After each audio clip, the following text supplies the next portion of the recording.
ถิ่นไกลเลือตาอยู่สุดนภายังมีดอกฟ้าแสนงามหากใครได้เห็นจะมัวลงเฝ้าฝันพะวงลงติดตามสาวเอ๋ยสาวงามงามเลือตางามจริงดังข้ามเขาสมหากได้สุขสมสิ้นสมกับน้องสมใจจะขอไฟฝันแต่นางเดียวบ่ขอข้องเกี่ยวยิ่งอื่นใดได้แต่หลงไหลไฟฝันใจปองโอ้กุหลาบสวรรค์แห่งเมืองปากสันที่อายยังฝันหมายปองใจอายหวังคู่เคียงประคองกุหลาบเป็นสีดังทองเมื่อยามแสงส่องจากดวงสุรี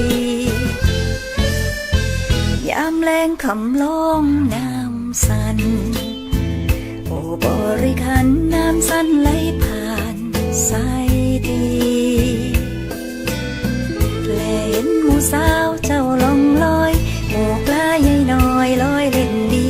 สิ้นแสงสุรีสาดสีแสงจันทร์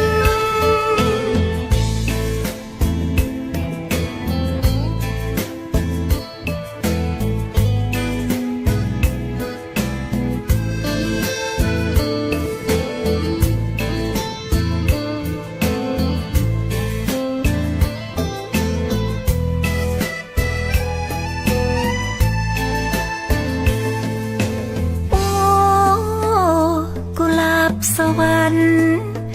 แห่งเมืองปากสันที่อายยังฝันหมายปองใจอายหวังคู่เคียงประคองกุหลาบเป็นสีดังทองเมื่อยามแสงส่องจากดวงสุรียามแลงคำลงน้ำสัน